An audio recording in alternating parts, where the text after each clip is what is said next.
Se você está pensando em sair do seu maravilhoso iPhone de última geração e investir em uma câmera profissional para fazer trabalhos com o filmmaker, segura esse cartão de crédito da Nubank aí na sua carteira digital, porque antes você precisa ver esse vídeo e entender qual é a diferença de gravar com o celular para gravar numa câmera e principalmente qual câmera você deve escolher.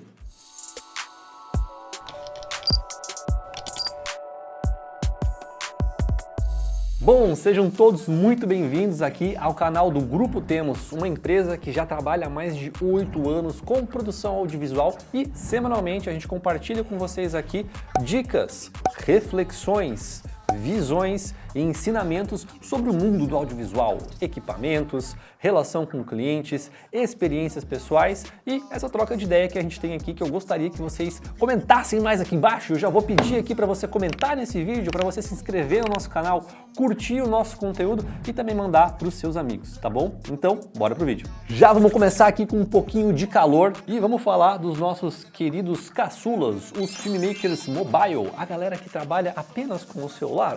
Eu vou filmar com o meu celular aqui. Tá bom, não quero gerar muita discussão agora no começo, mas sim, eu concordo. Se você está começando no mundo do audiovisual, o celular sim é a sua melhor opção. E por quê? Porque é a primeira câmera que você tem à disposição e ela já está no seu bolso. Então ela vai quebrar muito essa barreira de você precisar se preocupar com uma câmera, com bateria, com formato. E nesse começo é interessante que você exerça mais a sua criatividade com o equipamento. Mas vai chegar um ponto na sua carreira que você vai se sentir limitado a trabalhar com esse tipo de tecnologia, tá certo? E por mais que ela vá evoluindo ao longo do tempo, ainda assim, gente, filmmaking é sobre você dobrar a luz e ela bater de uma certa forma em um sensor que consiga ler essa imagem e reproduzir em algum lugar. E estamos em 2025, não sei quando você está vendo esse vídeo, mas até o dia de hoje as leis da física ainda se aplicam muito a isso. Por isso que uma lente, que é um elemento óptico, consegue dobrar muito melhor a luz que rebate de um objeto e faz ela bater muito melhor aqui dentro de um sensor. Agora, olha o tamanho dessas coisas e como é que você quer comparar com isso daqui, tá bom? Não tem como você comparar, tá? Mas o papo aqui é para quem quer dar um passo acima, o papo aqui é para quem quer passar de ano, quem quer ir para o ensino médio, quem quer ir para a faculdade. Então a gente vai falar sobre isso, tá bom?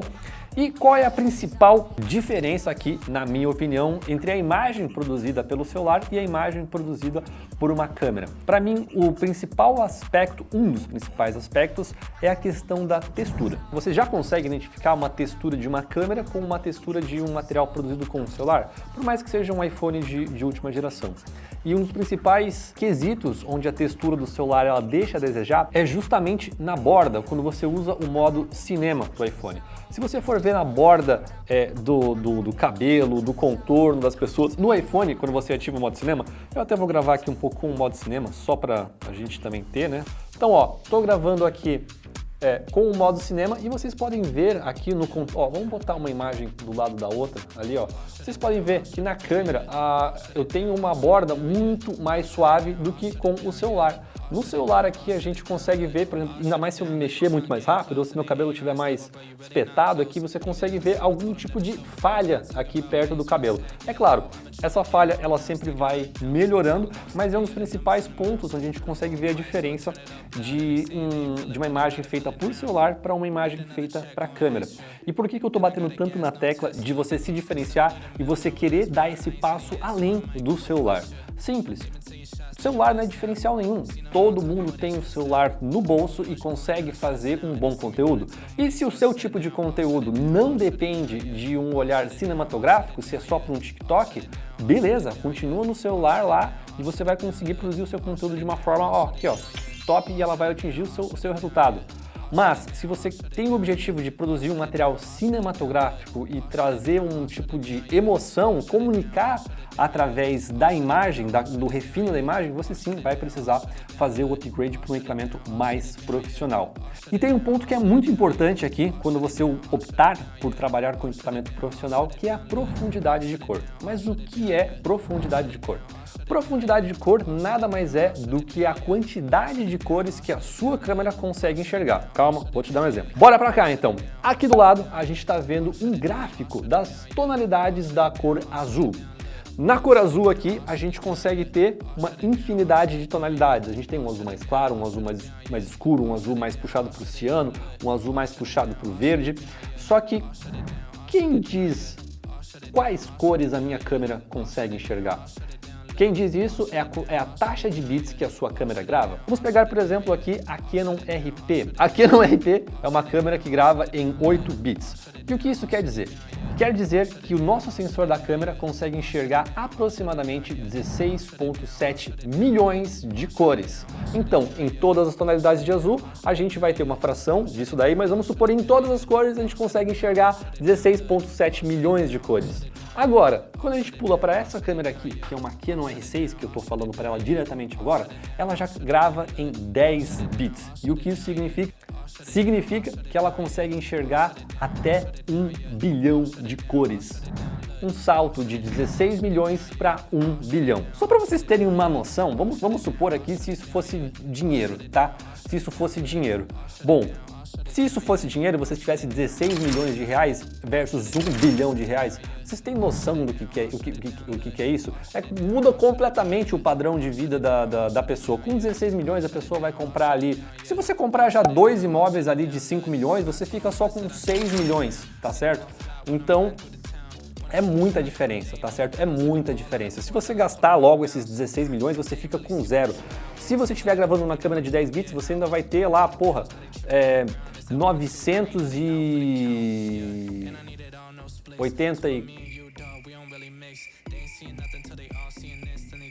7.3. Talvez essa seja a conta errada, mas o editor coloca aqui a conta certa. Vocês conseguiram entender? Numa câmera de 10 bits, a gente consegue enxergar muito mais cor. E o que isso quer dizer na prática? Bom, vamos lá. Vamos supor que você pega então a sua câmera aqui, num fim de tarde, numa golden hour, aquele horário que vocês gostam muito de gravar. Você aponta a sua câmera para o céu e você quer filmar aquele pôr do sol. Só que naquele pôr do sol, por que eu trouxe aqui o exemplo do pôr do sol? Porque no pôr do sol a gente consegue ver uma variação de cores bem nítida ali, a olho nu, né? Você consegue ver o amarelo ficando mais escuro e contrasta um pouco com o claro do dia. Então você tem ali uma variação de cor muito grande. Se eu apontar uma câmera que grava em 8 bits para esse pôr do sol, o que pode acontecer? Pode acontecer de você ver umas linhas muito bem marcadas em linhas de regiões, que eu vou colocar esse exemplo aqui para vocês. Então essa câmera aqui, ela não conseguiu ler as outras cores que estão nesse meio dessa variação de cor, tá entendendo? Porque ela só consegue enxergar 16,7 milhões de cores. Agora, se eu for pegar uma câmera que grava em 10 bits, que enxerga 1 bilhão de cores, eu não vou ter mais essas quebras, essas linhas de cores ali, porque a minha câmera, ela passa a enxergar muito mais cor. E é claro, se você colocar isso numa TV, vai passar uma outra sensação para a pessoa que ela está assistindo, tá bom? E esse é um dos principais aspectos que eu digo para vocês prestarem atenção na hora que forem escolher a sua câmera profissional.